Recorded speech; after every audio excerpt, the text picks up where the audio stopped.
حقیقت کربلا کیا ہے، مقصد کربلا کیا ہے، اور برشیدہ کو جو مومنین تشریف فرما ہے ان کی عظمت کیا ہے۔ کربلا اس عظیم جگہ کا نام ہے جس نے انسانوں کو حیات بخشی۔ کربلا ایک فکر کا نام ہے، کربلا زندگی کا نام ہے، کربلا حیات کا نام ہے، کربلا ظالم کے خلاف احتجاج کا نام ہے۔ کربلا ہر اس دور میں آواز دیتی ہے کہ جب کوئی ظالم مظلوم پر ظلم کر رہا ہے۔ سرکار سید الشہداء جس طریقے سے کربلا معلیٰ کو آباد کیا، قربانیاں پیش کی ہیں، اس کا مقصد یہی تھا کہ انسان بیدار ہو جائے، اس کے اندر بیداری پیدا ہو۔ کیوں؟ اس لیے کہ یزید جیسا پلید شخص جو پیغمبر آخر الزمان کے منبر پر بیٹھا ہوا، ان کی مسند پر بیٹھا ہوا، اپنے آپ کو خلیفہ مسلمین کہلا رہا تھا اور چاہتا یہ تھا کہ اسلام کی حقیقت کو تبدیل کر دے، شریعت کی حقیقت کو تبدیل کر دے، پیغام الہی کو ختم کر دے۔ اللہ نے اپنی جس کتاب کو نازل کیا ہے جو اس کا قانون ہے، قانون الہی ہے، اس میں رد و بدل کر دے۔ اس لیے اس نے وہ تمام اقدامات کیے جس کو پیغمبر آخر الزمان نے منع کیا۔ وہ چاہتا یہ تھا کہ شریعت کی جو شکل ہے اس کو تبدیل کر دے۔ ایک درود پڑھیں محمد علیہ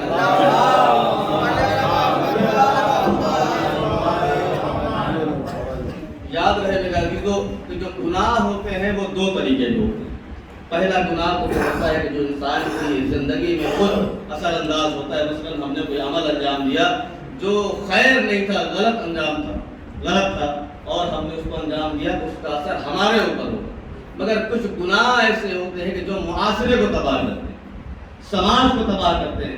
یزید کا گناہ کوئی عام گناہ نہیں تھا، وہ معاشرے کو تباہ کر رہا تھا، شریعت پیغمبر کو تباہ کر رہا تھا، وہ اسلام کی حقانیت کو تبدیل کرنا چاہتا تھا۔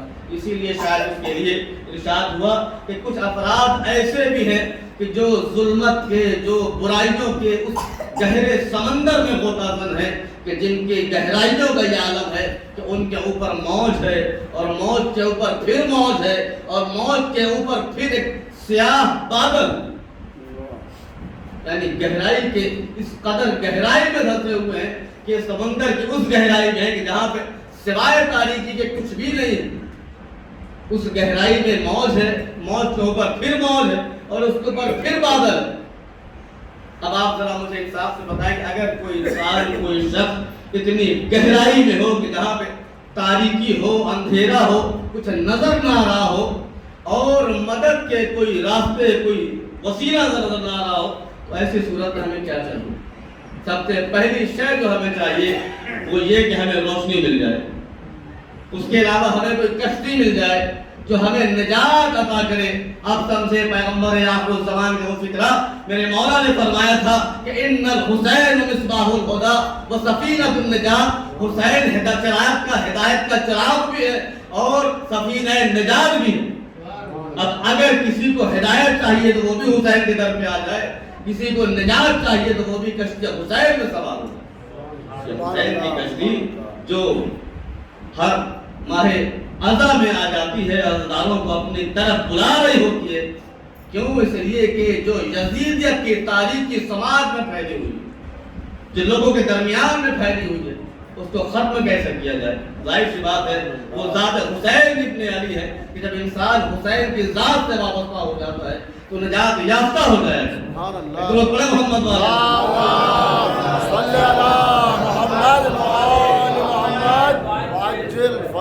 تو یہ کربلا ہے جو ہمیں نجات کا راستہ دکھا رہا ہے۔ کربلا ہمیں مسلسل یہ صدا دے رہی ہے کہ آؤ اور حسین کے ساتھ ہو جاؤ، کشتی حسین میں سوار ہو جاؤ۔ عزیزو، ظلمت میں کتنی ہی بظاہر طاقت کیوں نہ ہو، لیکن بہرحال بہت زیادہ دیر تک اس کی کشتی ظلمت کے سمندر میں رواں دواں نہیں رہ سکتی، اس لیے کہ جب طلوع امامت ظاہر ہوتا ہے تو ظلمت خود بخود چھٹنے لگتے ہیں۔ امیر المومنین نے، اور شاید اسی لیے ہمارے چھٹے مولا امام جعفر صادق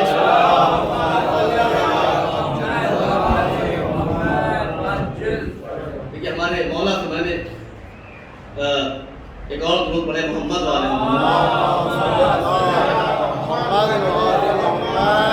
وعجل فرجه. یہ جو نجات کا سلسلہ ہے اور یہ جو عمل کا سلسلہ ہے اور جس کی بنا پہ انسان کامیابیوں کی منزلوں کو دوچار ہوتا ہے اور کامیاب ہوتا ہے. کہ میں ایک جملہ اور نوجوانوں کے لیے عرض کروں گا کہ یہ جو فرشیزہ ہے جہاں پہ آنے کے بعد ہمیں جو بنام حسین اور بنام فرشیزہ چیزیں ملتی ہیں یہ ہمارے اصل تبدل. ہم نے ضرورت اس بات کی ہے کہ ہم اس کو اپنی زندگی میں اتارتے چلے جائیں.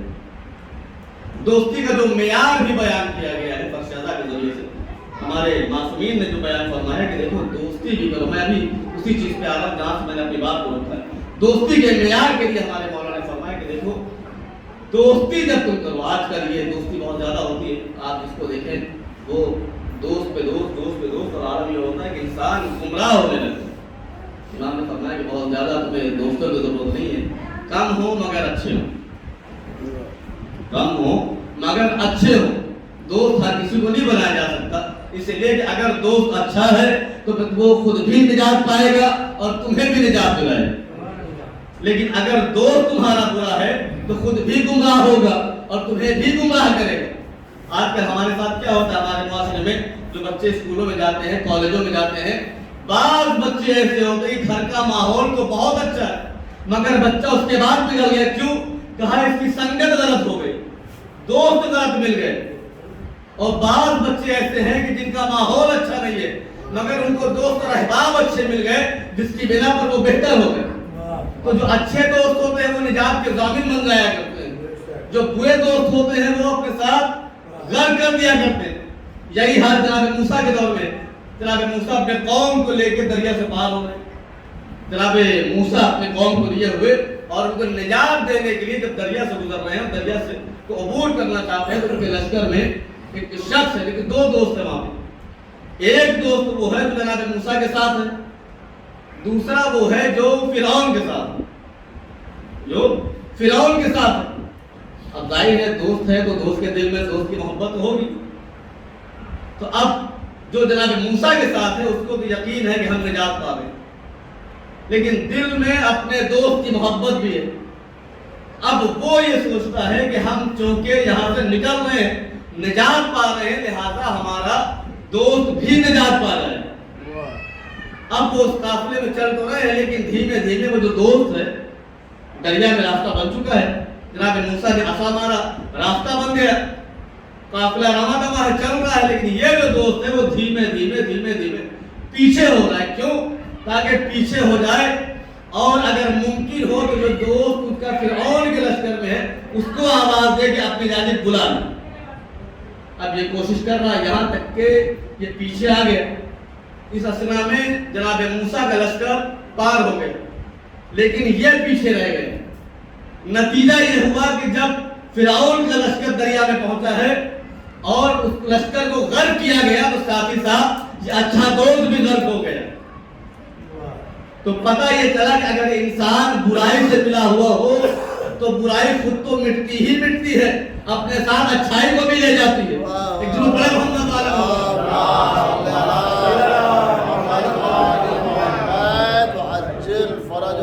تو دوستی کا معیار بہرحال یہ دوستی کا معیار ہے. نواز نے فرمایا کہ دیکھو ہاتھ تو سب سے ملا کسی سے آپ کو اعلان نہیں کرنا ہے کہ ہم آپ سے دور ہیں اور یہ ہے وہ نہیں, سب سے ملے مگر دوستی کا اپنا پیمانہ ہے, دوستی کا اپنا معیار ہے.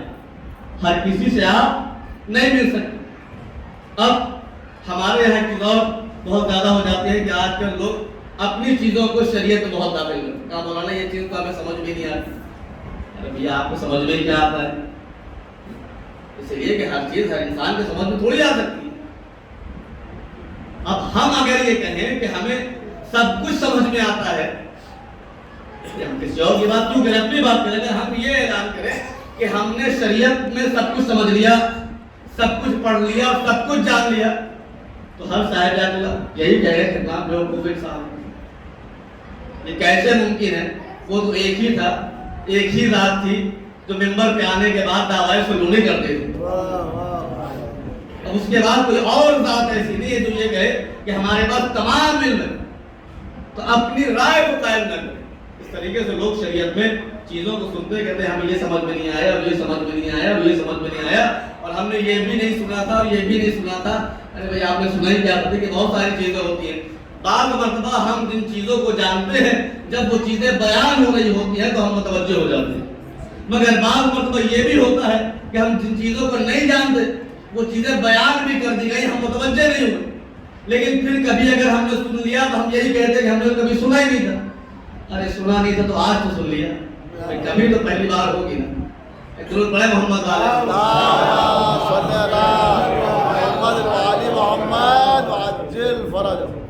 تو اپنے طرف سے اپنی رائے کو شریعت میں داخل نہ کریں، جو شریعت کے معاملات ہیں ان کو ان کی جگہ پہ رکھیں۔ ہاں جو چیز سمجھ میں نہ آئے یہ ضرور کہا گیا ہے اس کے بارے میں جاننے کی کوشش کریں، تحقیق کریں۔ ضروری نہیں، ہو سکتا ہے، ممکن ہے، گنجائش ہے کہ شاید جس چیز کو آپ جیسے سمجھ رہے ہیں ویسے وہ ہو ہی نہ، یہ بھی تو ہو سکتا ہے۔ بعض مرتبہ پڑھنے والا کچھ بیان کر کے چلا گیا اور نیچے سے کسی نے آواز دی کہ یہ تو ہم سمجھے ہی نہیں، یا آپ نے کیا کر دیا اور کیا پڑھ کے چلے گئے مولانا اور کیا پڑھ دیا۔ دیکھیے اس طریقے کا میں عرض کروں، درود پڑھے محمد والے محمد۔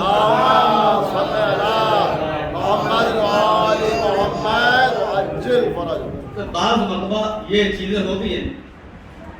بجنور، ضلع بجنور میں جب میں اسرا پڑھنے گیا تھا تو وہاں پہ ایک مولانا اور آتے تھے، مظفر نگر سے آتے تھے، اور وہ روز آتے، صبح ان کی مجلس ہوتی تھی تو وہ آتے تھے، مجلس پڑھ کے وہ چلے جاتے تھے۔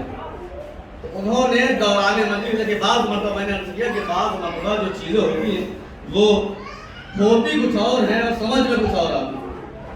البتہ یہ ہماری بھی ذمہ داری ہے کہ اگر ہم ان چیزوں کو، اس طریقے کی چیزوں کو بیان کریں تو اس کی اور وضاحت کریں، مگر کبھی کبھی وقت میں اتنی گنجائش نہیں ہوتی ہے اور مجمع اچھا ہوتا ہے تو انسان یہ کہتے ہوئے گزر جاتا ہے کہ شاید مجمع پر واضح ہو گیا ہو، تو وقت کی تنگی بھی ہوتی ہے۔ مجمع بھی الحمدللہ ہمارے یہاں پر شہزاد پہ آنے والا اتنا بیدار ہوتا ہے کہ اشاروں میں تمام معاملات کو سمجھ لیتا ہے، اس لیے بہت زیادہ وضاحت کی ضرورت بھی نہیں ہوتی، اکثر یہ ہوتا ہے۔ تو وہ آئے اور آنے کے بعد انہوں نے مجلس پڑھی اور مجلس پڑھنے کے بعد وہ چلے گئے۔ ان کا جملہ یہ تھا، میں وہ جملے کو نقل کر دیتا ہوں آپ کی خدمت میں۔ ان کا جملہ یہ تھا، انہوں نے عرض کیا کہ بعض موقع ایسا ہوتا ہے اور بعض مرتبہ ایسا ہوتا ہے کہ بندہ اللہ کا محتاج، اور کبھی کبھی یہ ہوتا ہے کہ اللہ بندے کا محتاج۔ یہ جملہ تو غلط ہے، ناقص ہو گیا ہے۔ بندہ اللہ کا محتاج ہو یہ تو سمجھ میں آتا ہے، لیکن اللہ بندے کا محتاج کیسے ہو یہ بات بہرحال عقل سے آ رہی ہے، انسان نہیں سمجھتا۔ اب اللہ جانے وہ کس اس میں تھے، وہ جلدی میں اس بات کو بیان کر کے چلے گئے، وہ تو چلے گئے۔ اچھا یہ بھی ہوتا ہے مجمع جن سے سنتا ہے ان سے نہیں پوچھتا ہے، جبکہ انہیں سے پوچھنا چاہیے۔ اور کن کو کھیلتا ہے؟ جن کے ساتھ رہتا ہے، چاروں وہ پھنستا ہے۔ جنہوں نے پڑھا تھا وہ بتائیں گے نا انہوں نے کیوں پڑھا، ہم تھوڑی بتائیں گے۔ ہم کیا جانیں اس کا کیا مطلب ہے، کیا مفہوم ہے، ان کے ذہن میں کیا چل رہا ہے۔ اب وہ تو پڑھ کے چلے گئے، اب وہ پڑھ کے چلے گئے، ظاہر سی بات ہے گاؤں کے ایریا علاقہ، اب جو حضرات اس علاقے میں گئے انہیں پتا ہے کتنا کیسی واقعہ کیا عالم ہے، وہ سب لٹمار ٹائپ کے لوگ ہیں، وہ لاٹھی لیے گھومتے ہیں۔ اب وہ مجلس تمام ہوئی، مجلس ختم ہو گئی، مجلس کے بعد ہم اپنے حجرے میں آئے، اس کے دیر میں وہ گاؤں کے کچھ افراد وہ لاٹھی لیے ہمارے کمرے میں آ گئے اور آئے، اور آنے کے بعد کہا مولانا یہ جو مولانا پڑھ کے گئے یہ کیا ہے، ہمیں یہ سمجھاؤ، اللہ کیسے محتاج ہے بتاؤ۔ میں نے کہا بھائی جس نے پڑھا ہے مجھ سے کیوں پوچھ رہے ہیں؟ پہلا مسئلہ تو یہ کہ وہ بتائیں گے، وہ وضاحت کریں گے، ان کا مقصد کیا تھا، مفہوم کیا تھا، ہم تھوڑی سمجھائیں گے۔ کہا نہیں مولانا بتاؤ۔ اچھا بعض مرتبہ لوگ اچھے ہوں، پڑھے لکھے ہوں، سمجھدار ہوں تو سمجھانا بہت آسان ہو جاتا ہے، لیکن بعض مرتبہ ایسے لوگ مل جاتے ہیں کہ آپ کچھ کہہ ہی نہیں سکتے، آپ کہیں گے کچھ، وہ سنتے کچھ ہے، سمجھتے کچھ ہے، تو آپ اپنی بات کو سمجھا نہیں سکتے کیونکہ وہ سمجھنا نہیں چاہتے، عقل نہیں، اب کرے کیا۔ اچھا وہاں دو پارٹی تھی، وہاں گاؤں میں شور ہو گیا کہ وہ ہماری طرف کے مولانا کو ادھر کے لوگوں نے گھیر لیا ہے۔ ایک درود پڑھے محمد والے محمد۔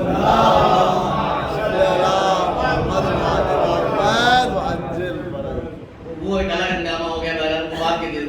تو اب ظاہر سی بات میں نے کہا بھائی تو مولانا نے پڑھا، وہ بیان کریں گے کہ معاملہ کیا ہے، لیکن جب ہم نے یہ دیکھا کہ ان کی سمجھ میں اس طریقے سے نہیں آنے والا، بہرحال اللہ کی مدد ہوتی ہے، واقعہ وہی ذہنوں میں بات کو ڈالتا ہے۔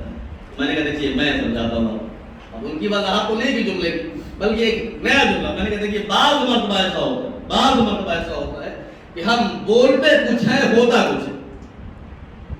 بعض مرتبہ ہم کہتے کچھ ہیں ہمارا مطلب کچھ ہوتا ہے. کبھی کبھی ہم ظرف بولتے ہیں مراد مظروف ہوتا ہے, کبھی مظروف بولتے ہیں مراد ظرف ہوتا ہے. مثلا مثال کیا ہے؟ میں نے کہا مثال کے طور پہ آپ نے مجھے پانی دیا لگ, اور آپ نے کہا میں نے پانی پی لیا. آپ نے کہا مولانا آپ نے 2 گلاس پی لیا. تو 2 گلاس تھوڑی پیا جاتا ہے, پانی پیا جاتا ہے, پانی پیا جاتا ہے, گلاس نہیں پیا جاتا. تو یہاں بولا کچھ گیا, سمجھا کچھ گیا, مطلب کچھ نکلا. بعض مرتبہ سڑک کے لیے اور روڈ کے لیے بولا یہ جاتا ہے کہ روڈ بہت چلتی ہے, بہت زیادہ چلتی ہے. تو روڈ نہیں چلتی, ٹریفک چلتی ہے, لوگ چلتے ہیں. اس کا مطلب یہ کہ بولا کچھ جا رہا ہے, سمجھا کچھ جا رہا ہے. تو لوگ سمجھ میں آئے, بولے ہاں مولانا صحیح کہہ رہے ہیں. درود پڑھے محمد علیہ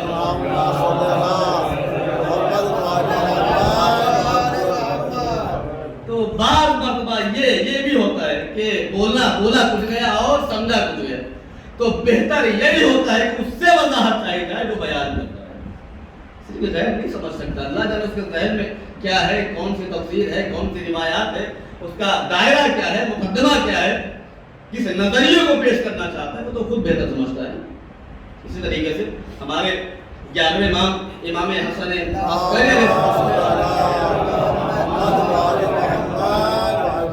ہمارے 11ویں مولا کے درمیان کے دور میں اسی چیز کی تھوڑی سی وضاحت اور کر دوں تاکہ بات اور واضح ہو جائے ہمارے نوجوانوں اور بچوں پر کہ 11ویں مولا کے زمانے میں قرآن کی ان کے زمانے میں بہت بڑا عالم تھا.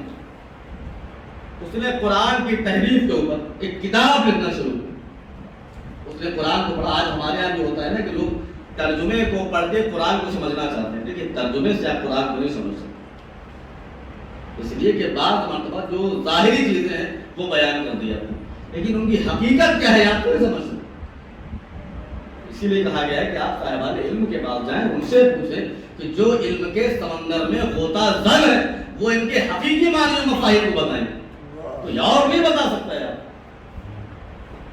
اب وہ لکھ رہا ہے, ہمارے چھٹے مولا کو خبر تھی, ہمارے 11ویں مولا کو بتایا کہ مولا وہ شخص ہے جو قرآن کے اوپر تحریف قرآن پہ کتاب لکھ رہا ہے. مولا جانتے تھے, سمجھ. اچھا امام کو یہ پتا ہے کہ واقع والی, دیکھیں امام اگر کسی کو سمجھ رہا ہے, راستے تو بہت سے ہو سکتے ہیں نا, طریقہ کیا ہونا چاہیے. میں نے کل عرض کیا تھا خدمت میں کہ ہمیں کچھ بھی کرنے سے پہلے یہ طے کرنا پڑے گا کہ جو ہم کر رہے ہیں وہ حکمت کے ساتھ ہے کہ نہیں. اگر حکمت کے ساتھ ہے تو اس کا اثر ظاہر ہوگا, اور اگر حکمت کے ساتھ نہیں ہو تو پھر وہ چیزیں نقصان دہ ہو جائے گا. امام کو بیان کیا گیا, بتایا گیا مولا ایسا ایسا معاملہ ہے. تو مولا نے فرمایا کہ اچھا پریشان مت ہو, اپنے غلام کو بلایا کہ ایسا کرو تم اس کے پاس جاؤ اور اس کی قربت حاصل کرو, اور جب اس سے قریب ہو جاؤ تو اس سے باتوں کے درمیان مجھ سے یہ کہنا کہ تم نے قرآن میں جو تحریف کے حوالے سے لکھنا شروع کیا ہے, تم نے جو مفہوم سمجھا ہے, جس نے قرآن کو نازل کیا ہے, جس نے قرآن کو بھیجا ہے, اگر اس نے وہ معنی نہ تحریر کیا ہو تو جس کو آپ سمجھ رہے ہیں اگر وہ مفہوم ہی نہ ہو, جو صاحب کتاب ہے, جو اللہ ہے جس کی کتاب نازل ہوئی ہے, وہ معاملہ ہی نہ ہو تو کیا کریں گے آپ؟ اس نے کہا ٹھیک. خادم گیا, غلام گیا, دھیمے دھیمے قریب ہوا, موقع آ کے اس نے کہا کہ دیکھو آپ یہ جو کتاب لکھ رہے ہیں نا, اس کتاب میں آپ نے جو معنی سمجھا ہے, جو مفہوم سمجھا ہے, جو اس کا مقصد سمجھا ہے, جو صاحب کتاب ہے, جو مالک کتاب ہے, اگر اس کا مقصد یہ نہ ہوا تو کیا کریں گے؟ عقل مند تھا, پڑھا لکھا تھا, سوچنے پر مجبور ہو گیا. کیا بات تو تمہاری صحیح, امکان تو ہے, ممکن تو ہے کہ ہم نے جو سمجھا وہ حقیقت ہے کہ وہ ہوئی نہ. اچھا پڑھا لکھا تھا, سمجھدار تھا, سمجھ گیا کہ یہ تمہاری عقل کا سوال تو نہیں. کیا کہنا ہے, ہمارے درمیان میں جو لوگ سوال کرنے آتے ہیں وہ دیکھ کے معلوم پڑ جاتا ہے کہ ان کی عقل کا سوال ہے یا کہیں اور سے آ رہا ہے. ایک دو بڑے محمد والے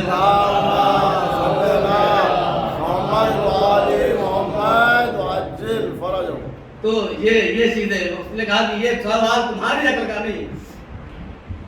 کہا نہیں میں نہیں سوال کیا. کہا نہ میں تمہیں جانتا ہوں, یہ تمہارے بس کی بات نہیں ہے کہ تمہارے ذہن میں اتنی بلند فکر آ جائے. یہ بتاؤ یہ سوال تمہارے ذہن میں کس نے ڈالا ہے, کس نے تمہیں بھیجا ہے؟ اب جب اس کے زور ڈالا, مجبور کیا, اس نے کہا کہ یہ کسی اور نے نہیں بلکہ ہمارے 11ویں مولا نے بھیجا کہا بے شک یہ فرزند رسول ہی ہو سکتے ہیں کہ جن کی فکر اتنی بلند ہو سکتی. اللہ اکبر. اس کے بعد اس کتاب کو جلا ڈالا اور ایمان کے اوپر ایمان لایا. تو یہ ہوتی ہے حکمت. ایک درود پڑھے محمد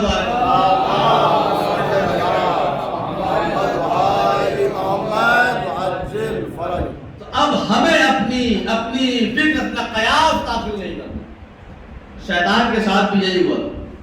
شیطان نے جو غلطی کی تھی, جو مردود بارگاہ ہوا, اس کی غلطی یہ تھی کہ شیطان کے سامنے جب اللہ کا یہ حکم آیا کہ آدم کا سجدہ کرو, اس نے اپنی عقل لگائی, قیاس کیا. اس نے اپنی عقل لگا کے کہتا ہے کہ پروردگار تو نے تو مجھے آگ سے پیدا کیا ہے, آدم کو مٹی سے پیدا کیا ہے, آگ افضل ہوتی ہے, تو میں آدم کا سجدہ کیسے کر لوں؟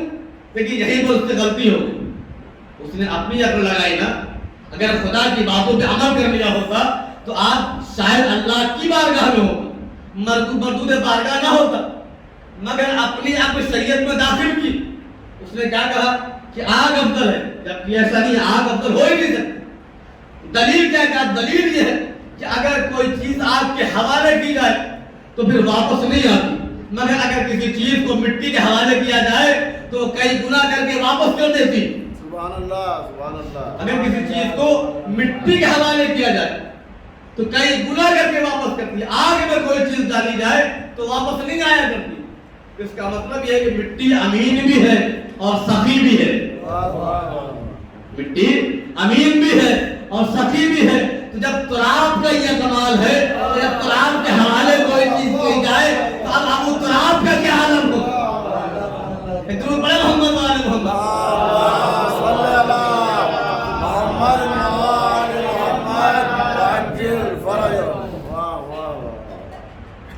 جب یہ تراب کا یہ کمال ہے کہ تراب کے حوالے کوئی چیز کر دی جائے, اس سے امانت داری ایسی, اس کی سخاوت ایسی کہ فقط واپس نہیں کر رہی, کئی گنا کر کے واپس کر رہی. آپ جو ہم سے کہتے ہیں نا کہ درہ بیت سے وابستہ کیوں ہو, یہ ابو تراب ہے, یہ خانوادہ جو ہے, ہم اپنے اعمال ان کے حوالے اسی لیے کرتے ہیں. اور یاد رہے میرے تو مٹی کی خاصیت اور مٹی میں جب دانہ ڈالا جاتا ہے تو جیسے جیسے اوپر جاتا ہے ویسے نیچے بھی اس کا رشتہ مضبوط ہوتا جاتا ہے. گہرائی میں اس کی جڑیں اور مضبوط ہوتی جاتی ہیں. جڑ جتنی مضبوط ہوتی ہے اتنی ہی زیادہ بلندی پر یہ آگے نکلتا ہے. یاد رکھے بس یہی حال ہمارے رشتوں کا بھی ہے.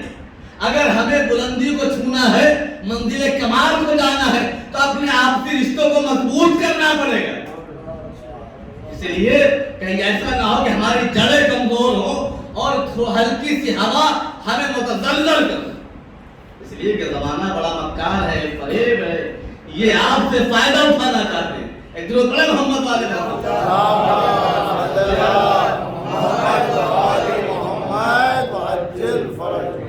تو یہ کمال ہوا کرتا ہے, یہ تراب کا کمال ہے. جب انسان در حسین سے وابستہ ہو جائے. کربلا اسی کا نام ہے کہ جہاں سے درس انسانیت ملتا ہے. آج انسانیت دم توڑ رہی ہے. کربلا نے اسی کے ڈوبتے ہوئے نبض میں اپنی جان ڈالی. کربلا حیات کا نام ہے, کربلا زندگی کا نام ہے. تو ہمیں نہیں پتا کہ ہم جو عمل انجام کریں, جو فرش اعلیٰ پہ آ رہے ہیں, اس سے بہتر کوئی عمل نہیں ہو سکتا. یہ معصومین نے فرمایا ہے کہ مجلس اعلیٰ میں آنا یہ بہت عظیم اجر کا, ثواب کا حامل ہے. اور یاد رکھیں کہ یہی وہ جگہ ہے کہ جہاں پہ انسانوں کو ایک دوسرے سے محبت حاصل ہوتی ہے, ایک دوسرے سے قریب ہونا شروع ہوتے ہیں. ہم ایک دوسرے کو اتنا بہتر نہیں جانتے, لیکن فرش اعلیٰ نے ہمیں متحد کر دیا, ایک دوسرے سے قریب لا کے کھڑا کر دیا. ہم قربت کیسے حاصل کریں, اللہ کے قریب کیسے ہو. تو اب امام فرماتے ہیں ہمارے چھٹے مولا درود پڑھے محمد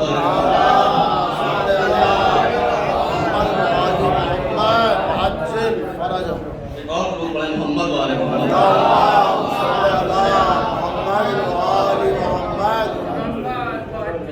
دیکھیے انسان کی جو زبان میں اثر پیدا ہوتا ہے وہ کیسے ہوتا ہے. مولا فرماتے ہیں, چھٹے مولا فرماتے ہیں کہ اگر کوئی شخص 40 دن تک جھوٹ نہ بولے, ہر برائی کی جڑ جھوٹ ہے. امام فرماتے ہیں اگر کوئی شخص 40 دن تک جھوٹ نہ بولے تو اللہ اس کے زبان پر حکمت کے چشمے جاری کرتا ہے. اللہ جو لغویات، جو برائی، جو جھوٹ، جو غیبت ہماری زبان سے جاری ہوتی ہے، مولا فرماتے ہیں اگر انسان کے زبان سے جھوٹ نہ نکلے، غیبت نہ نکلے، لغویات نہ نکلے 40 دن تک، یہاں تک کہ 40 دن گزر جائے تو اللہ اس کے زبان پر حکمت کے چشمے جاری کرتا ہے. اور پھر فرماتے ہیں کہ اگر کوئی انسان 40 دن تک مسلسل بلا ناغہ نماز شب پڑھے تو اللہ اس کے چہرے کو نورانی کر دیتا ہے، اس کی پیشانی کو خندہ کر دیتا ہے، اس کے نور کو منور کر دیتا ہے اور اس کی محبت کو لوگوں کے دلوں میں ڈال دیتا ہے. اور جب یہ مومنین کے درمیان میں جاتا ہے تو مومن یہ کہہ کے ملتا ہے کہ ایسا لگتا ہے کہ شاید آپ کو پہلے سے جانتے ہیں، شاید آپ کو پہلے سے جانتے ہیں. ایسا کیوں ہو رہا ہے؟ مولا فرماتے ہیں چونکہ تمہارے نور بھی، تمہارے ایمان کا جو نور تھا وہ مومنین کے قلوب میں داخل کیا جا چکا ہے. یہ وہ چیزیں ہیں کہ جس سے ہم منزل کمال کو پہنچتے ہیں. ہمارا عمل جو ہم عمل انجام دیتے ہیں اس میں خلوص کی کمی کیوں ہو رہی؟ کسی نے پوچھا مولا ہمارے عمل میں خلوص کیسے پیدا ہو؟ تو مولا فرماتے ہیں کہ جب تمہاری نیت یہ ہو کہ ہم لوگوں سے اس کے بدلے میں کچھ بھی نہیں چاہتے تو اللہ تمہارے عمل میں خلوص پیدا کر دے. اور اس عمل کا عالم یہ ہوتا ہے کہ اللہ اس کو قبول کر لیتا ہے. اب اس کی ایک روایت آپ کی خدمت میں پیش کروں، ایک دوست بڑے محمد والے محمد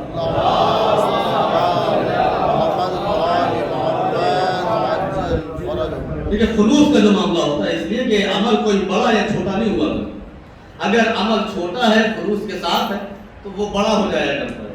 اگر عمل بڑا ہے خلوص نہیں ہے تو پھر اس کی کوئی حقیقت نہیں رہ جاتی. علامہ مجلسی، ظاہر سی بات ہے میں سمجھتا ہوں کہ شاید ہی کوئی ایسا ہو جو علامہ مجلسی کی شخصیت سے واقف نہ ہو.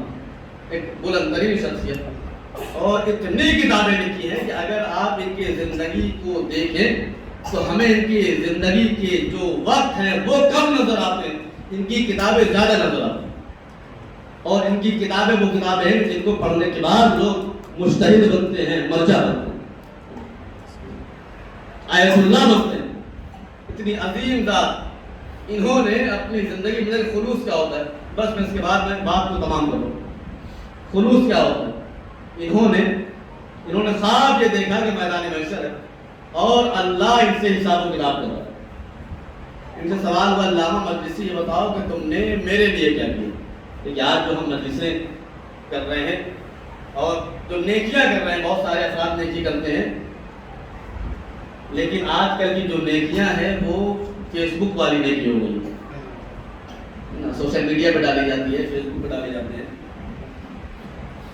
یہ چیزیں اب دھیمے دھیمے خلوص ہمارے یہاں سے رخصت ہو رہا ہے. حج و زیارات پہ بھی جاتے ہیں تو حج میں آپ دیکھیں لوگ خانہ کعبہ کا طواف بعد میں کرتے ہیں، فوٹو پہلے اپلوڈ کرتے ہیں.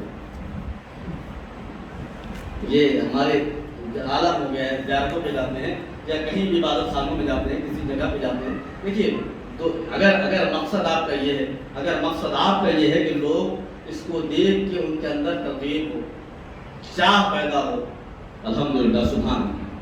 لیکن اگر مقصد یہ نہیں ہے، مقصد یہ ہے کہ لوگ دیکھیں کہ ہم حج پہ چلے گئے، ہم فلاں جگہ چلے گئے، ہم زیارت پہ چلے گئے اور یہاں پہ آ گئے اور یہ کیا وہ کیا، تو پھر آپ کو جزا انہیں سے ملے گی فیس بک والوں سے. پھر اللہ سے امید نہ رکھیں کہ خدا آپ کو آپ کے عمل کی جزا دے گا. روایت میں یہ ہے کہ میدان محشر میں بہت سے افراد ایسے ہوں گے جن کو لگے گا کہ ہمارے پاس تو بہت سی عبادات ہیں، بہت سی نیکیاں ہیں، مگر جب وہ اپنا سامان، جب ان کا معاملہ ہوگا تو دیکھیں گے وہ بالکل خالی ہے. سوال کریں گے پروردگار یہ کیا، میں نے تو بڑی نیکیاں انجام دی تھی، میری نیکیاں کہاں گئی؟ کہا تم نے نیکیاں جن کے لیے کی تھی جزا بھی انہیں سے چاہو. اگر تم نے نیکی ہمارے لیے کی ہوتی تو جزا ہم تمہیں دیں. تو ہمیں کچھ عمل کرنے سے پہلے یہ بھی سوچنا ہے میرے عزیزو، کیونکہ شیطان جو ہمارا دشمن ہے وہ پہلے تو چاہتا ہے کہ ہم عمل خیر انجام نہ دیں، اور اگر عمل خیر انجام بھی دے دیا تو چاہتا ہے کہ ریا داخل کر کے اس کو تباہ و برباد کر دیں. اس اسی لیے کہا گیا کہ لاہور پڑھتے رہیں، اللہ سے پناہ مانگتے رہیں اور شیطان الرجیم سے بچتے رہیں، اس لیے کہ ہم عمل تو کرتے جاتے ہیں، عمل بہت کرتے ہیں، اللہ یہ توفیق دے کہ وہ قائم رہیں، بچے رہیں اور ہمارے ذہنوں میں یہ چیزیں ذہن عطا کریں۔ اللہ مجلس سے سوال کیا، جامع مجلس سے تم نے یہ بتاؤ میرے لیے کیا کیا؟ میں نے بیان کیا نا کہ کتنی بڑی شخصیت ہے، کیا پروردگار میں نے بہت سی کتابیں لکھی، عمل خیر کا بہترین، کہ میں نے بہت سی کتابیں لکھی، آواز آئی علامہ تم نے بے شک بہت ساری کتابیں لکھی ہیں، لکھنے سے بہت سارے لوگ شامل ہیں، اور بتاؤ خالص عمل بتاؤ جو تم نے میرے لیے انجام دیا۔ اچھا دیکھو یہ محل جو بنا ہوا ہے نا، تعمیر ہے تمہارے لیے، لیکن یہ تو بتاؤ کہ جزا کس کی ہے؟ دیکھیے احساس دلانا بہت ضروری ہے، بعض مرتبہ ہمیں احساس نہیں ہوتا، عمل تو کرتے ہیں لیکن ہم اس عمل کو کرنے میں بعض مرتبہ بے توجہی کے شکار ہو جاتے ہیں، شیطان کا حربہ کام کر جاتا ہے۔ ہمیں ہر وقت ہوشیار رہنے کی ضرورت ہے، ہم فرشادہ بھی بچھاتے ہیں تو اس میں بھی ہمیں خیال رکھنا ہے کہیں ریاض داخل نہیں ہو رہی ہے، کہیں شیطان ہمارے عمل کو تباہ و برباد تو نہیں کر رہا ہے، کہیں ہمارے اندر دکھاوا تو پیدا نہیں ہو رہا ہے کہ ہمارا یہ مجلس اچھی ہو اور فرشادہ اچھا ہو اور رضا خانہ اچھا ہو اور مومنین اچھے ہو اور یہ اچھا ہو، کہیں ریاض داخل نہیں ہو رہی ہے، شیطان تو داخل نہیں ہو رہا ہے۔ ہمیشہ ہر لمحہ ہمیں تیار رہنا چاہیے کہ علامہ وہ عمل بتاؤ جو تم نے خالص ہمارے لیے کیا۔ اتنی کتابیں لکھی، میں نے عرض کیا بڑے بڑے مجتہدین بنتے ہیں کتابیں پڑھنے کے، ان کی زندگی پہ اگر آپ دیکھیں کیلکولیٹ کریں تو زندگی کی مدت حیات کم نظر آتی ہے، کتابیں زیادہ نظر آتی ہیں۔ علامہ ایسا عمل بتاؤ جو خالص ہمارے لیے۔ میرے مالک مجھے سمجھ میں نہیں آیا، دیکھو یہ محل جو ہے یہ ہے تو تمہارے لیے لیکن کس عمل کے لیے بتاؤ اسے، ایک احساس دلانا بہت ضروری ہے۔ پروردگار مجھے نہیں پتا، جو چیز ذہن میں آئی وہ تو بیان کر دیا، جو ہم نے خدمات انجام دی ہے وہ میں نے بیان کر دیا، آپ نے کہا کہ اس کی جزا نہیں، کہا میرے مالک تو بتا، کہا سنو تم ایک باغ میں بیٹھے ہوئے کتاب تحریر کر رہے، تم باغ میں بیٹھے ہوئے کتاب تحریر کر رہے تھے، کتاب لکھ رہے تھے، اور کتاب لکھنے کے دوران جب تم قلم اور دعوات سے تحریر کر رہے تھے تو دیکھا تمہارے نے جو نقطہ لگایا تو وہاں پہ روشنائی زیادہ ہو گئی،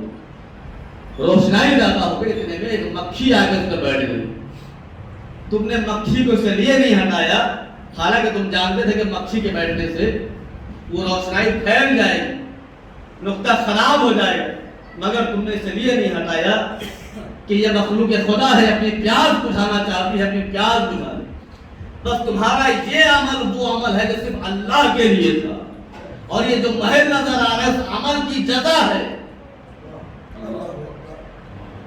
درود پڑھے محمد والے محمد،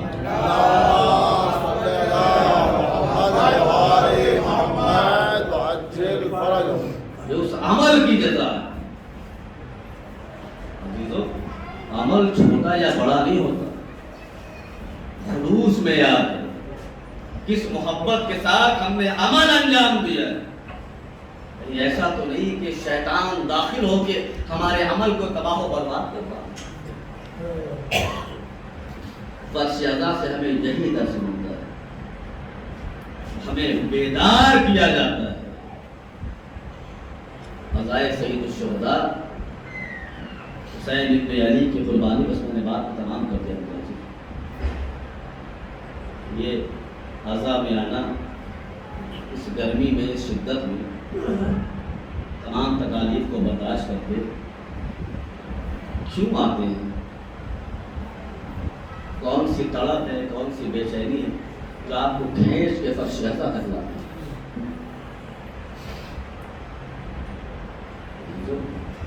یہ کربلا والے جن کی قربانیاں بڑی عظیم ہیں، آپ نے اکثر روایات میں سنا ہوگا کہ امیر المومنین کے صحابی ان کا نام عبداللہ تھا، اور جنگ صفین میں جن کی دونوں آنکھیں چلی گئی، مولا کی طرف سے جنگ کرتے کرتے اور ان کی دونوں آنکھیں چلی گئی تھی، تو لیکن ان کا عالم یہ تھا کہ یہ ہمیشہ حق بولتے تھے، کبھی بھی باطل کے سامنے جھکے نہیں،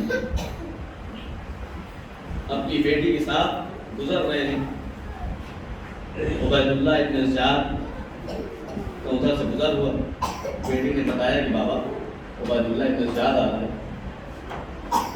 عبداللہ نے فرمایا میری بیٹی مجھے یہیں پہ کھڑے رہے، کھڑے ہوئے ابن زیاد آیا، کہا تم یہاں پہ کھڑے کیوں ہو؟ کہا میرے کھڑے ہونے سے زمین تنگ نہیں ہو رہی، اللہ کی زمین بہت وسیع، تم کہیں سے بھی نکل سکتے ہو۔ حاکم کے سامنے جرأت سوائے عقلی والے کے کسی اور میں نہیں آ سکتی۔ جن کے دل میں کربلا ہے، جن کے دل میں محبت حسین ابن علی ہے، یہ جرأت انہی کے اندر آ سکتی۔ اچھا کہ تم عبداللہ ہو؟ کہا ہاں میں عبداللہ ہوں۔ کہا وہی عبداللہ جس کی دونوں آنکھیں جنگ صفین میں چلی گئی؟ کہا ہاں میں وہی عبداللہ ہوں۔ کہا پھر تمہارے ساتھ اچھا نہیں ہوا؟ کہا کیوں، کیا اچھا نہیں ہوا؟ کہ علی کے ساتھ تھے نا، اور تمہاری آنکھیں یوں ہی ہیں، اور تم قرآن کو مانتے بھی ہو۔ قرآن میں تو یہ اللہ نے ارشاد فرمایا کہ جب کوئی اللہ کی راہ میں خرچ کرتا ہے تو ہم اس کو اس کا کئی گنا بڑھا کے دیتے ہیں۔ تمہاری آنکھیں تو تمہارے پاس موجود ہیں، تو تمہیں اس کے بدلے میں اللہ نے دیا کیا؟ تمہیں دیکھیے انسان کے جذبات کو جھنجھوڑنے والی بات، چاہتا تھا نا کہ ان کو منحرف کر دے۔ عبداللہ فوراً کہتے ہیں کہ سن، کیوں تو اس کے بہت سے فائدے ہیں، اس کا جو اجر ہے اللہ وہ ہمیں جنت میں عطا کرے گا، لیکن سب سے پہلا فائدہ جو اس وقت ہمیں مل رہا ہے وہ یہ مل رہا ہے کہ اللہ نے میری جو دونوں آنکھیں مجھ سے لے لی ہیں، اس کا ایک بڑا فائدہ یہ ہے کم از کم میں تجھ جیسے ظالم و جابر کی صورت کو نہیں دیکھ رہا، تمہاری شکل کو نہیں دیکھ رہا۔ یہ حقیقت ہے کہ جب محب آل محمد سے کوئی بھی ٹکرایا تو ہمیشہ سوائے لاجواب ہونے کے، سوائے کھانے کی کوشش کی۔ عزیزو، یہ وہی عبداللہ ہیں کہ جب اہل حرم کا رکا ہوا قافلہ کوفے کے بازار میں پہنچا ہے، آپ نے روایات سنی ہے نا، جب اہل حرم کا رکا ہوا قافلہ بازار کوفہ سے گزر رہا ہے اور شہزادی زینب نے خطبہ دینا شروع کیا ہے اور عبداللہ کے کانوں سے آواز ٹکرائی ہے، عبداللہ نے یہی پوچھا تھا بیٹی کیا قیامت آ گئی؟ بیٹی کیا قیامت آ گئی؟ بیٹی نے کہا نہیں بابا قیامت نہیں آ گئی، کہا میں علی کی آواز سن رہا ہوں، آج علی بول رہے ہیں، کیا علی آ گئے ہیں؟ تو بیٹی نے یہی کہا تھا بابا علی نہیں ہے، علی کی بیٹی زینب بول رہی ہے۔ اللہ اکبر، خدا کسی غم میں اللہ ہے سوائے غم مظلوم کربلا کی عزادارو، آج ہمیں کس پر ماتم کرنا ہے، آج کس کا گریہ کرنا ہے، آج ان پر ماتم کرنا ہے کہ جن کی شہادت کے بعد، کی شہادت کے وقت نہ تو ماں موجود ہے، نہ باپ موجود ہے، نہ ماموں موجود ہے، کون؟ وہ مسلم کے نونہار جنہیں عالم غربت میں شہید کیا ہے۔ عزادارو، خدا کے رونے میں کمی مت کرنا، اس کی ماں کو پرسا دو، مولا حسین کو پرسا دو، مسلم ابن عقیل کو پرسا دو، جنہیں کوفے میں غربت کے عالم میں شہید کیا۔ اللہ خدا ہمیں توفیق عطا فرمائے۔ جب مولا حسین نے اپنے بھائی مسلم ابن عقیل کو کوفے بھیجا ہے نا، اللہ جانے کیا حکمت تھی کہ جناب مسلم اپنے ساتھ اپنے دو ننھے بچوں کو لیے ہوئے کوفے پہنچتے ہیں۔ خدا آپ کے ننھے بچوں کو سلامت رکھے۔ صاحب اولاد سمجھ سکتے ہیں کہ والدین سے بچوں کی کیا قربت ہوتی ہے، بچے بے چین ہو، بچے چھوٹے ہو اور پریشان ہو تو ماں باپ تڑپ جایا کرتے ہیں۔ اگر بچوں کی طبیعت بھی خراب ہو جائے تو راتوں کو والدین کو نیند نہیں آتی ہے۔ وہی مسلم ہے، ننھے بچے ہیں، ابراہیم ہے، محمد ہے، لیکن ہاں وہ وقت آیا جب عالم غربت میں مسلم کو ساتھ کوفے والوں نے دغا کیا، کوفے والوں نے دغا کیا، مسلم کو گھیرا گیا، مسلم کو گھیر کے جب دربار یزید میں لایا گیا ہے، عبید اللہ ابن زیاد کے سامنے لایا گیا ہے اور لانے کے بعد کہا گیا ہے اے مسلم امیر کو سلام کرو، تو مسلم نے فرمایا تھا میرا حسین، میرا امیر میرا حسین ابن علی ہے، سوائے حسین کے میرا کوئی امیر نہیں ہے۔ اس ملعون خدا لعنت کرے، اس ملعون نے حکم دیا کہ مسلم کو لے کے جایا جائے دارالامارہ سے، انہیں قتل کیا جائے، ان کے سر و تن میں جدائی کر دی جائے۔ عزادارو، مسلم کو جب لے جایا جانے لگا نا دارالامارہ پر جب مسلم پہنچے ہیں، ایک مرتبہ مسلم نے مکے کا رخ کیا، لیکن میں نے کتابوں میں میں تو نہیں پڑھا ہے مگر بزرگ علماء پڑھتے تھے جب مسلم کو دارالامانہ پہ لے جایا گیا ہے نا ایک مرتبہ مسلم نے مکے کا رخ کیا رخ کرنے کے بعد آواز دی السلام علیکہ یا ابا عبداللہ حسین اے آقا حسین مسلم کا سلام اجرکم اللہ خدا کسی غم نہ رلائے ازادار و طاہرات و مسلم کا پرتا دے ان کے لال کا پرتا دے ازادار و مسلم نے عالم غربت میں سلام کیا حالانکہ دور پر پرواز کرتا ہوا جب سلام مسلم مولا حسین کے کانوں سے ٹکرایا ہے ایک مرتبہ مسلم کی آواز کا ٹکرانا تھا حسین خیمے میں بیٹھے تھے عباس موجود ہے اکبر موجود ہے تو حسین گھبرا کے کھڑے ہو گئے آواز دی وعلیکم السلام یا اخی مسلم بس کا سننا تھا عباس گھبرا کے کہتے ہیں آقا کہ میرا بھائی مسلم آ گیا یہ آقا کہ میرا بھائی مسلم آ گیا مولا رونے لگے رو کے فرماتے ہیں بھیا ارے میرا بھائی مسلم آیا نہیں ہے بلکہ کوفے میں ہے اسے شہید کیا جا رہا ہے اے عباس دیکھنا چاہتے ہو کہا کہ میرا دکھائے تو صحیح مولا نے اشارہ کیا کہ عباس میرے انگلیوں کے درمیان میں دیکھو اب جو دیکھا تو کیا دیکھا جلاد ہے اس کے ایک ہاتھ میں مسلم کی زلفیں ہے دوسرے ہاتھ میں خنجر ہے خنجر چل رہا ہے مسلم کو دارالامانہ سے پھینکا جا رہا ہے بس عباس نے لڑائی لی ذوالفقار پہ ہاتھ رکھا اے آقا ارے عباس زندہ ہے مسلم مارا حضرت اللہ خدا کسی وقت میں بلائے اے مولا ارے آپ تو مظہر العجائب کے نام ہے آپ مظہر العجائب ہے اے آقا مجھے بھائی اجازت امامت کوفے پر کھا دے مولا فرماتے ہیں مسلم اے میرے بھائی عباس کیا کرو گے کہا آقا جہاد نہیں کروں گا لیکن مولا آپ تو دیکھ رہے ہیں میرا بھائی دارالامانہ سے نیچے پھینکا جا رہا ہے ارے میں نیچے جا کے اپنے بھائی کو اپنی آمول پہ لے لوں مولا فرماتے ہیں تم نے غور نہیں کیا ارے دارالامانہ کے نیچے دیکھو اب جو دیکھا تو کیا دیکھا ایک دکھیاری ماں ہاتھوں کو پھیلا آج اللہ خدا کسی غم نہ لائے اور تو تم نے اور کل میں استماع ہو رہی ہے مسلم شہید کر دیے گئے سردار العطامہ میں بلند کر دیا گیا مسلم کے بچے ہیں جو گلیوں میں پھر رہے ہیں چاہے تو کہاں جائے مسلم کے بچے جائے تو کہاں جائے کوفے والوں نے دعویٰ کیا ازاداروں صاحبان اولاد ذرا دل پہ ہاتھ رکھ کے سوچو اگر ہم کسی جلوس میں جائیں کسی پروگرام میں جائیں اور ہمارے ہاتھوں سے ہمارے بچے چھوٹ کے اس مجمع میں گم ہو جائے تو والدین پہ کیا گزرتی ہے بچوں کا کیا گزرتی ہے ہائے مسلم کے بچے بابا شہید کر دیے گئے نلے نلے بچے ہیں جائے تو جائے محمد ہے جو اپنے بھائی ابراہیم کا ہاتھ پکڑے ہوئے کبھی ادھر کبھی ادھر جاتے ہیں یہاں تک کہ کنویں پر پہنچتے ہیں وہاں ایک درخت ہے درخت کے اوپر چڑھ کر بیٹھ گئے ایک بی بی ہے وہ کنویں سے پانی لینے کے لیے آئی ہے جیسے ڈول نکالا ہے پانی نکالا پانی میں بچوں کا شکل نظر آئی تو ننھے ننھے چاند نظر آ گئے اس نے سر کو بلند کیا دیکھا تو بچے اوپر ہے مسکرا کے کہتی ہے بچوں تم کون ہو بڑے خوبصورت لگتے ہو بالکل چاند معلوم ہوتے ہو تم لوگ کون ہو محمد کہتے ہیں ہم کوئی نہیں ہے نہ گھبرانے کی بات نہیں ہے تم نیچے آ جاؤ ذرا بتاؤ تو صحیح تم کون ہو کہتے ہیں ہم مسلم کے بچے ہیں ہم یتیمان مسلم ہیں اتنا سننا تھا وہ بی بی گلے سے لگایا ارے میرے بچوں تم یہاں پہ کھڑے کیوں ہو میں تمہاری کلیل ہوں میرے گھر چلو بچوں کو گھر لے کر آتی ہے میں گھرے میں رکھتی ہے یہاں تک کہ شام کا وقت ہوتا ہے جب شام کا وقت ہو جاتا ہے نا اس کا جو شوہر تھا جس کا نام حارث ہے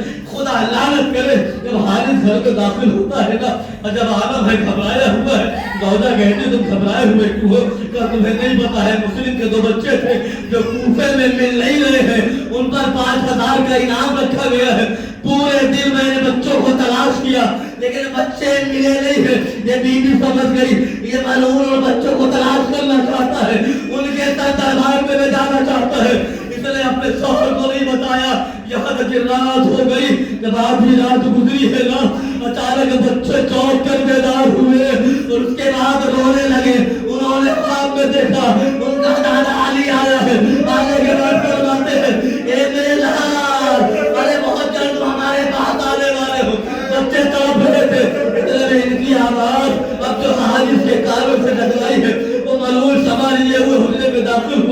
یہ نہ تو نلے بچے ہیں، نہ تم لوگ کون ہو، کہاں مسلم کا یتیم ہے، خدا لعنت کرے۔ اور جیسے اس ملعون نے سنا، اس پر تو بڑی زور کے ساتھ ان کو بالوں سے پکڑا، زوردار تماچا مارا، بچے تڑپ گئے، آواز دی بابا۔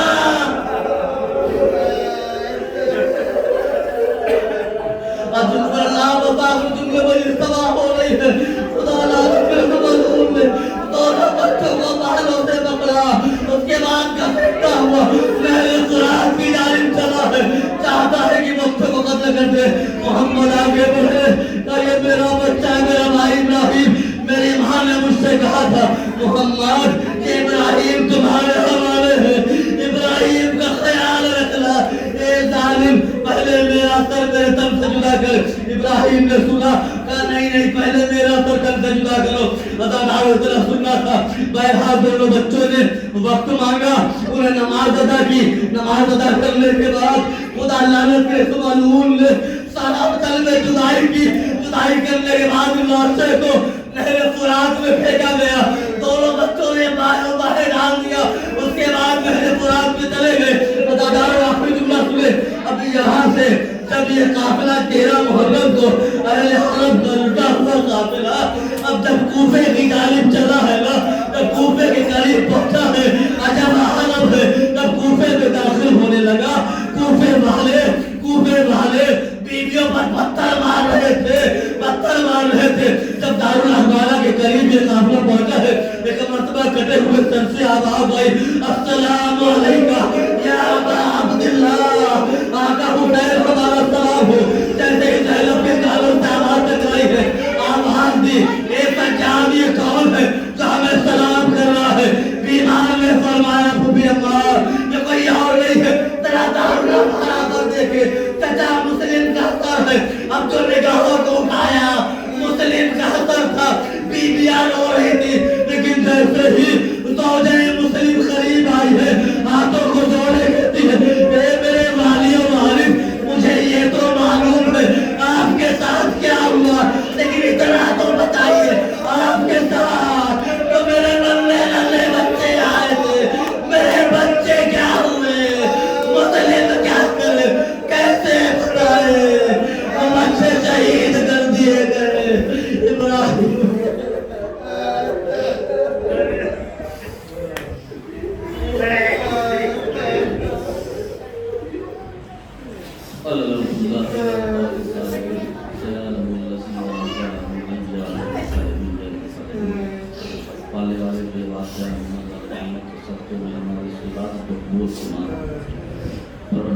بیٹھے چاہنے والے جہاں جہاں کی جائے مان کی آبرو کی حفاظت پروردگارہ جو بے اولاد شادی پروردگارہ ہمارے مبین کے مغفرت فرما، پروردگارہ ہمارے